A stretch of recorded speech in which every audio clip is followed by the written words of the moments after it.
হরে কৃষ্ণ, সবাই কেমন আছো? তো আজকে আবার প্রতিদিনের মতো একটা নতুন একটা ব্লগ নিয়ে চলে আসলাম। দেখো, গিরিধারীর অর্চন করানো হয়ে গেছে, অর্চন করে বসে দিয়েছি। তো আমার ঠাকুর ঘরটা এত সুন্দর জায়গায় না, একদম সূর্যের প্রথম আলোটা এসে আমার ঠাকুরের গায়ে লাগে, এর জন্য ওদের শীতে আর কষ্ট হয় না। তো এখানে দেখো আজকে বিচে কলা সর্ষে বাটা করবো। এর জন্য বিচে কলাগুলো বানিয়ে নিচ্ছি সুন্দর করে, বানিয়ে নিয়ে এই আলুটা আর বিচে কলাটা সিদ্ধ বসিয়ে দিলাম। এত কষ থাকে তো, যার জন্য না পরে রান্না করার সময় প্রচণ্ড কষ বেরোয়, রান্নার তরকারির কালারটা একদম নষ্ট হয়ে যায়। এর জন্য একটু আলুটাকে সিদ্ধ করে দিলাম, লবণ আর একটু হলুদ দিয়ে ওটা একটু সিদ্ধ বসিয়ে দিয়ে এখানে বাটনা বাছতে চলে এসেছি। তো বাটনা বাটতে দেখো, প্রথমে লঙ্কা নিয়েছি, একটু সর্ষে, কিছুটা পোস্ত আর সামান্য একটু লবণ দিয়ে নিচ্ছি। এবার লবণ দিয়ে নিয়ে বাটনাকে ভালো করে বেটে নিতে হবে। একটু একদম মিহিও হবে না, একদম মানে দানা দানা থাকবে, একটু সেরকমভাবে বাটলেই মশলাটা বেশি টেস্টি লাগে। তো এই দেখো, এখানে আমার সিদ্ধ কেবল জলটা গরম হয়ে গেছে, এখন সিদ্ধ ভালোভাবে হয়নি, তো এখানে অন্যটাও ফুটে এসছে, এর জন্য ওটা উঠিয়ে দিলাম। তো এই দেখো, এখন বিচি কলাটা ভালো করে সিদ্ধ হয়ে গেছে। দেখো কেমন বিচ্ছিরি একটা কালার বেরিয়ে এসছে, এই রসটা ফেলে দিচ্ছি জন্য যাতে তরকারির কালারটা ভালো হয়। তো এখানে দেখো সিদ্ধ করে তুলে রেখেছি, রেখে জল গরম বসিয়ে দিয়েছি, কারণ রসে যেটুকুনি জল দেবো, গরম জল দিলে রান্নাটা একটু ভালো হয়, মানে রান্নার টেস্টটাও নষ্ট হয় না। তো প্রথমে কড়াই বসিয়ে দিয়ে এখানে একটু পরিমাণ মতো 2 টেবিল স্পুন মতো তেল দিয়ে দিলাম। সর্ষের তেল এখানে আমি ব্যবহার করছি, সর্ষের তেল, আপনার চাইলে সাদা তেলও ব্যবহার করতে পারেন, সেটা আপনার ব্যাপার। তো এখানে লঙ্কাটা এপিট ওপিট ভালো করে ভেজে নিই, যাতে সুন্দর করে ভাজা হয়, ভালো করে লঙ্কাটা ভেজে নিয়ে যাতে নাও পড়ে সেরকম খেয়াল রাখতে হবে। তো এবার এর মধ্যে কালো জিরে দিয়ে দিলাম, কালো জিরে দিয়ে এরপর নাড়াচাড়া করে যে আমি যে বাটা মশলাটা রেখেছিলাম, ওই বাটা মশলাটা এখন দিয়ে দিলাম, দিয়ে ভালো করে কষা নিতে হবে মশলাটা। এটা একটু কষানো ভালো হলে পরে রান্নার ফ্লেভারটা খুব সুন্দর আসে রান্নায়। তো মশলা কষানো প্রায় হয়ে গেছে আমার। এবার এর মধ্যে আমি একটু হলুদ গুঁড়ো দিচ্ছি, হলুদ গুঁড়ো দিয়ে একটু নাড়াচাড়া করে ওর মধ্যে একটু দেবো এবার জিরের গুঁড়ো।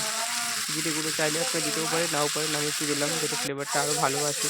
তো জিরে গুঁড়ো দিয়ে একটু নাড়াচাড়া করতে হবে। নাড়াচাড়া করার পরে আমার মনে হচ্ছিলো যে লঙ্কাটা একটু কম হচ্ছে, কারণ বাবা লঙ্কা নিয়েছি, মা বললো লঙ্কাটা বেশি একটু ঝাল নেই। তো ওর মধ্যে আমি একটু লঙ্কার গুঁড়ো দিয়ে দিলাম, আপনারা চাইলে নাও দিতে পারেন, একটু মিষ্টি দিতে হয়, সেটা আমি পরে দেবো, এখন আমি দেবো না। তো এবার আলু কাঁচকলাগুলো দিয়ে ভালো করে একটু কষিয়ে নিয়ে এবার আমি ওর মধ্যে দিয়ে দেবো লবণ। এখন আমি কারণ আগে লবণ দিই না কেন, আমি পরিমাণটা বুঝতে পারি না, আলু কাঁচকলাটা দিলে পরে আমি পরিমাণটা ভালো বুঝতে পারি, যেহেতু এটা ভোগের রান্না। তো ভোগের রান্না তো আমি চেক করে দেখতে পারি না যে লবণটা ঠিকঠাক হয়েছে কি না, এই জন্য আলুটা দেওয়ার পরে আমি লবণটা দিই, তাহলে লবণটা সমান পরিমাণে হয়। তো এখানে মশলা আমার কষানো হয়ে গেছে, এবার আমি ওটার মধ্যে জল ঢেলে দিচ্ছি। জল ঢেলে দেওয়ার পরে কিছুক্ষণ এবার জাল খাবে, জাল খেলে পারে তারপরে একটু গায়ে গায়ে লেগে আসতে পারে, তখন আমি নামিয়ে দেবো। তো চলো, এখন আমি শুধু এক তরকারি তো আর ঠাকুরের ভোগে দেওয়া যায় না। তো এখানে আমি একটু বেগুন বানিয়ে নেব। বেগুনগুলো দেখো বানিয়ে নিয়েছি, বেগুন বানিয়ে ধুয়ে তুলে নিয়েছি। এবার একটু বেগুনে লবণ আর একটু হলুদ মাখিয়ে রাখবো, যাতে তেলটা বেশি না টানে, কারণ বেগুন যদি লবণ ওইটা না হয়ে শুধু শুধু সরাসরি বানিয়ে যদি দেওয়া হয় না তেলের উপর, খুব তেলটা টেনে নেয়। তো এই দেখো, আমার এখানে রান্না প্রায় হয়ে গেছে, আমি এর মধ্যে একটু কাঁচা তেল দিচ্ছি, কাঁচা তেল দিলে না এর যে ফ্লেভারটা থাকে তা ডবল হয়ে যায়, মানে এত সুন্দর একটা ফ্লেভার আসে, মিষ্টি ফ্লেভার, খুব সুন্দর লাগে। আপনারা একবার ট্রাই করে দেখতে পারেন, আমার খুব তো ভালো লাগে, আপনারা হয়তো দেন। আমার মা এটা করতো না, আমি এটা করে দেখিয়েছি, আর মা তারপর শিখেছে। দেখো আমার রান্না এখন হয়ে গেছে। তো এখানে আবার আমি একটু এখানে যে বেগুনগুলো ছিল, বেগুনগুলো বানানো ছিল, সেগুলো এখন আমি ভেজে নেবো। তো এখানে আমি তেল দিয়ে দিচ্ছি পরিমাণ মতো, দিয়ে তেল বেগুনগুলোর মধ্যে ছেড়ে দিলাম আগে একটু, বেগুনগুলো ছেড়ে দিয়ে এখন আমি ওর মধ্যে ঢাকনাটা লাগিয়ে দেবো। এবার এটা ভাজা হতে হতে ততক্ষণে আমি ওইদিকে ভোগের থালাটা সাজাবো। আমার এই দেখো প্রায় ভাজা প্রায় হয়ে গেছে। এখন শীতকাল তো বেলা বোঝা যায় না, খুব তাড়াতাড়ি দিন চলে যায়, মানে দেখতেই রান্না করতে আসলাম, রান্না করতে করতে দেখি 12টা বেজে গেছে। তো কত তাড়াতাড়ি, আমি যেখানে 11:30টার সময় ভোগ তুলি প্রতিদিন।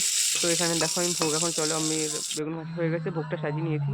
তো তোমাদের যাদের যাদের ভালো লাগলো সবাই একটা দয়া করে লাইক দিয়ে দেবেন, দিয়ে পাশে থাকবেন, তাহলে আমি আরও উৎসাহ পাবো ওই জিনিসটা করার। তো আমার এখানে ভোগ সাজানো কমপ্লিট, অনেক বেলা হয়ে গেছে, যাই আমি ভোগটাকে লাগাই। দেখো তোমরা ভোগ দর্শন করো, ভোগ দর্শন করলে দুর্ভোগ কাটে। তো এই দেখো আমি চলে এসেছি ঠাকুরের ভোগ নিয়ে। তো ভোগ লাগানো কমপ্লিট হয়ে গেছে, ঠাকুর এখন শয়নে যাবে। তো যাদের যাদের ভিডিওটা এখন ভালো লাগলো একটা লাইক করে দেবেন, সবাই ভালো থাকবেন, হরে কৃষ্ণ।